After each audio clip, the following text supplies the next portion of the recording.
Jadi, belakangan ini lagi rame orang-orang masang bendera bajak laut atau Jolly Roger dari kru topi jerami di serial anime atau manga One Piece. Nah, buat kalian yang belum tahu, Jolly Roger itu bendera kapal yang dikibarin sama kapal pembajak laut. Nah, jadi si bendera ini tuh sebagai identitas dari kru bajak laut tersebut. Nah, kalau One Piece kan kalian pasti udah pada tahu nih, salah satu anime atau manga paling populer dengan tokoh utama bernama Monkey D. Luffy, yaitu seorang bocah yang makan buah iblis dan ngerubah dirinya jadi manusia karet. Dan bocah itu berpetualang ke penjuru dunia membentuk kru bajak laut dengan bendera berupa gambar tengkorak dan topi jerami. Nah, fenomena pemasangan bendera One Piece ini sebenarnya muncul udah lama. Cuma konteksnya itu sedikit berbeda dengan sekarang. Jadi, isu awalnya itu bendera One Piece ini dipasang sama supir-supir truk buat protes dengan kebijakan larangan truk odol karena mereka ini nggak boleh melintas di beberapa ruas jalan. Alasannya ya supaya gak ngebahayain orang lain. Kan banyak tuh kasus kecelakaan akibat truk odol. Buat yang belum tahu, truk odol ini artinya truk yang overdimension dan overload. Yang intinya truk-truk ini ngebawa beban muatan yang melebihi kapasitas seharusnya. Dan sebenarnya kebijakan ini tuh bagus juga karena tujuannya buat ngelindungin pengguna jalan lain. Cuma waktu itu kebijakan ini tuh diprotes karena supir-supir ngerasa dirugiin. Kenapa harus mereka yang kena konsekuensinya? Jadi mereka nih ngerasa nggak bisa cari nafkah buat keluarganya. Akhirnya muncullah gerakan pasang bendera One Piece di truk-truk yang kemudian viral di TikTok. Terus geser ke X atau Twitter dan menggaung di medsos lain yang entah dari mana nih malah diterjemahkan sama orang-orang sebagai simbol perlawanan terhadap pemerintah. Mungkin ya karena belakangan ini tuh lagi banyak kasus-kasus atau kebijakan yang nyeleneh. Jadi ya orang-orang sekalian aja nih riding the wave ngebentuk simbol bahwa bendera-bendera One Piece ini atau Jolly Roger ini kenapa nggak sekalian aja dijadiin simbol perlawanan, karena mungkin di cerita manga atau anime One Piece sendiri ngibarin bendera Jolly Roger itu kan dianggap sebagai kejahatan besar oleh pemerintahan dunia.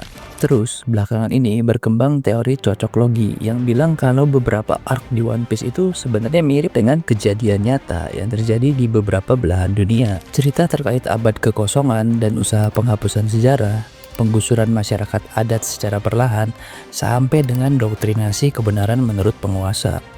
Di salah satu arc One Piece, yaitu arc Dressrosa, ada seorang musuh namanya itu Don Quixote do Flamingo yang digambarin sebagai simbol kekuatan dan kekuasaan yang korup. Dia juga kejam dan mampu bergerak secara senyap untuk menyusun legitimasi palsu yang terselubung dengan rapi. Nah, dia itu ngaku-ngaku sebagai bajak laut, padahal aslinya dia itu keturunan kaum elit dari Kayangan yang biasa disebut dengan Tenryubito. Terus nih, di bawah kekuasaannya, Dressrosa itu dibentuk sebagai pulau yang kelihatannya itu tenang dari luarnya. Jadi kelihatannya ya baik-baik aja tuh. Terus pulaunya juga kelihatannya indah, tertata, banyak atraksi. Nah, atraksi-atraksi ini nih memikat turis supaya datang ke Dressrosa. Tapi ternyata semua itu palsu dan hanya topeng belaka. Nah, di sini Doflamingo berhasil mengontrol Dressrosa dengan cara kamuflase. Dia itu nyiptain boneka kekuasaan dan memanipulasi citra-citranya serta menutup semua penderitaan rakyatnya di balik ilusi perdamaian dan pertunjukan. Nah, terus ada juga nih arc Wano. Nah, Wano ini sebenarnya awalnya adalah sebuah negara yang mandiri. Dia itu terisolasi dari negara lain. Dan di Wano itu dia punya banyak sekali kebudayaan dan kekayaan alam. Tapi dia tiba-tiba berubah 180 derajat setelah dikuasai sama rezim boneka dan seorang manusia naga serta komplotannya. Nah, Wano ini dijarah secara sistematis sehingga kekayaan alamnya itu dieksploitasi habis-habisan.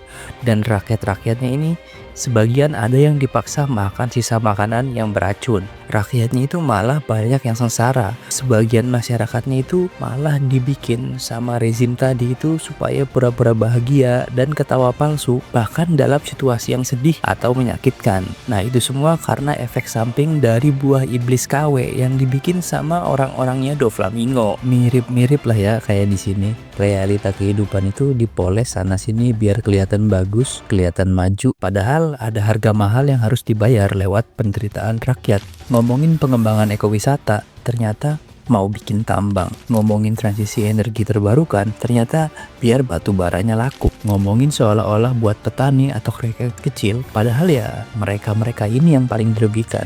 Nah, kalau simbol Jolly Roger dalam semestanya One Piece, itu sebenarnya artinya tuh nggak selalu kekerasan atau kehancuran, tapi bisa jadi sebagai bentuk ekspresi dari kebebasan dan perlawanan terhadap ketidakadilan. Nah, ini tuh kan sebenarnya isu utama dalam cerita fiksi buatan Eiichiro Oda. Nah, ada satu karakter di One Piece namanya Dr. Hiriluk. Dia itu figur ayah dari Tony Chopper. Dan Dr. Hiriluk ini pernah bilang gini, bendera ini menolak segala ketidakmungkinan. Ini adalah simbol kepercayaan. Nah, banyak bajak laut One Piece yang make Jolly Roger sebagai simbol perjuangan mereka untuk ngelawan penindasan. Salah satunya kayak kelompok Sun Pirates yang menggunakan gambar matahari untuk nyamarin bekas perbudakan para anggotanya. Jadi bisa kita garis bawahi kalau bendera Jolly Roger ini adalah simbol dari kekuatan atau kekuasaan, kebebasan, tekad pribadi yang kuat, dan persahabatan. Anehnya nih, semakin deket dengan 17-an, bendera-bendera One Piece atau simbol Jolly Roger ini jadi makin banyak kita temui. Ada yang masang di kendaraan, ada yang ngecat di tembok, ada yang bikin mural di jalan, dan saking ramenya nih, orderan tukang sablon bendera juga mulai naik signifikan. Nah, yang bikin fenomena ini jadi lucu itu karena respon dari pejabat-pejabat kita. Simbol-simbol pop culture yang awalnya itu cuma jadi meme seliweran di trending atau FYP TikTok, itu bergeser seolah-olah jadi ancaman nyata buat kedaulatan bangsa. Dilarang berkibar lah, dianggap provokasi lah, dianggap pemecah belah bangsa lah, dianggap melanggar hukum, terus diancam pidana. Ada juga nih yang dipantau aparat, bahkan sampai didatangin mereka juga. Padahal ini kan cuma bendera. Apa coba bedanya dengan ngibarin bendera klub sepak bola favorit kalian atau ngibarin bendera band musik kalian? Kenapa yang ini ditangkap dan yang itu enggak? Ya nggak ada efek nyatanya juga sebenarnya kalau misalkan ditanggapi dengan semestinya, ditanggapin biasa aja gitu, nggak usah berlebihan. Sebenarnya yang bikin rame itu kan responnya. Orang-orang malah nganggapnya kalau misalkan bendera ini bisa bikin respon pejabat kita marah, kenapa nggak dibanyakin aja biar makin kesel gitu. Reaksi-reaksi absurd ini akhirnya dilirik sama dunia internasional.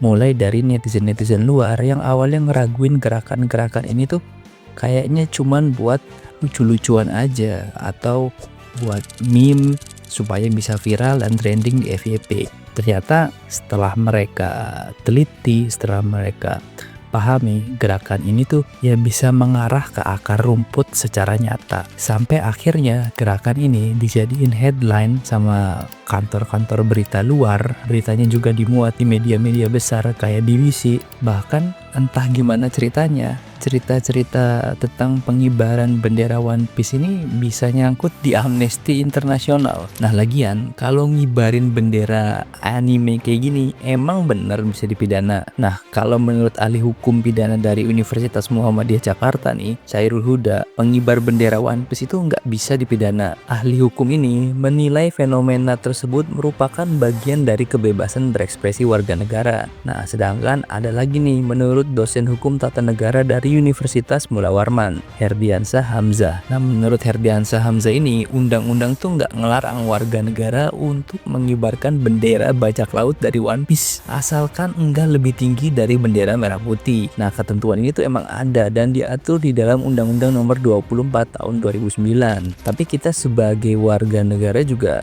harus waspada nih, karena emang ada juga konten-konten yang numpang viral, pengen FYP dengan nada yang miring, yang kalau kita cek gambar atau videonya itu ternyata hasilnya itu terindikasi buatan AI. Nah, kalau menurut kalian nih, tren masang bendera One Piece menjelang 17-an itu emang beneran karena pengen protes sama pemerintah atau cuma sekedar ikut-ikutan tren doang nih?